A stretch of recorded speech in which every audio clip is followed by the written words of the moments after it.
This morning I want to talk about last week's US employment number and what the effect of that might be for Fed policy at their next meeting at the end of this month.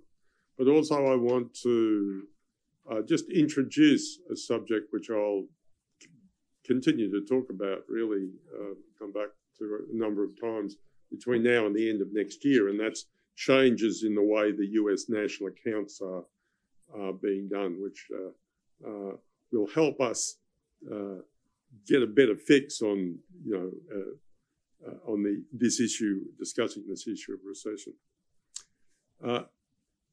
The US labour force and the people who've got jobs is a really big number. It's after this report, we now know that it's 151.98 million, okay, 152 million. And the growth in employment was expected to be about 250,000, but it surprised on the upside at 372,000. If one of the ways that I like to look at the US economy is to look at year-on-year employment growth. And I've previously shown this in the quarterly. I haven't been doing it recently because it's just been moving around so much, but I will start doing this again from the next quarter. And it's one area in which I must say the Biden economy looks extremely good, because year-on-year employment growth in the US economy was 4.6% in the year to the most recent number. And for comparison, if I look at the year-on-year growth rate for the last 15 years of employment, it is not 4.6%, but 0.8 of 1%. And it's that 0.8 of 1% of long-term US growth in employment, which if you put it together with productivity growth rate in the US economy of 1%, that 0.8% of employment growth and 1% of productivity growth is 1.8%, and that's where the Fed estimate of the sustainable long-term growth of the US economy comes from, the combination of both those numbers. But if the growth has to slow down, if the Fed has to be successful to slowing the growth of employment down to a sustainable long-term number, it needs to slow down that employment growth to not from 4.6% all the way down to 0.8%. And as you can see, that's a major issue. And to do that, you have to keep tightening Fed policy.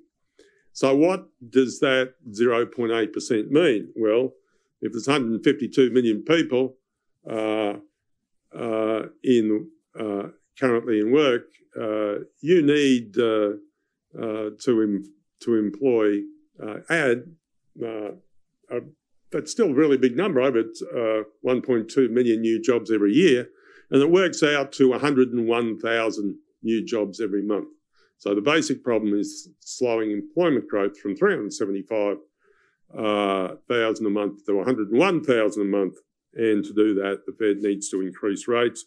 So therefore, I would suggest, and I believe, that the Fed will increase rates by another 75 basis points when it next meets at the end of this month. I do think, by the way, that that's going to be the last 75 basis point rate hike, because when they do that, they will have increased the Fed funds rate 235 basis points. And where they consider neutral monetary policy is somewhere between 2.5 and 2.7%. So they're pretty close to neutral monetary policy. So I think they'll slow it after that 50 basis point rate hikes, but one more 75 basis point rate hike. The issue of the US national accounts is going to be increasingly discussed when we get to the end of this month, just slightly after the Fed meeting, when the GDP, the initial estimate, preliminary estimate for US GDP for the June quarter comes out, because it's extremely likely that GDP, the way it's conventionally measured, which will show that GDP fell in the June quarter, just as it fell in the March quarter. Now, the National Bureau of Economic Research, in spite of that, is not, I can tell you with great confidence, is not going to declare a US recession, and neither will the Bureau of Economic Analysis, which actually prepares the number, because what they've started doing over the last year is showing two different measures of GDP to be compared to each other. One is the conventional measure of GDP. The measure that we use of GDP was adopted by international agreement in the 1980s. It was based on research that had been done over the previous 20 years, and it really represents the best way to analyse the output of a small manufacturing economy in Europe. But basically, it's designed around manufacturing output. It measures output in the physical tonnes of output. So the current situation in the US, of course, is that there's a huge import boom, and there's an enormous number of tonnes of stuff coming into the country. And that's in the conventional way of measuring GDP, that generates negative output. But a more modern version, which the Bureau of Economic Analysis is now showing, is GDP income. And rather than based on the output of a manufacturing economy, it's based on the output of a service economy. And it's instead of tons of physical output, it includes things like income, wages, profits, rent, and interest payments, basically capital flows in the service economy. And when in the first quarter, the conventional measure of GDP showed output falling by 1.6%, the income measures saw it rising by 1.8%.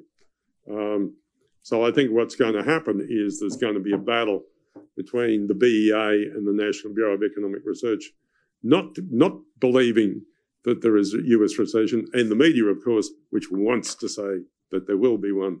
And I think we'll see that battle open with the publication of the next US GDP numbers at the end of this month. But I'm happy to narrate the battle as it goes and what the numbers are as we go through the year. Thank you.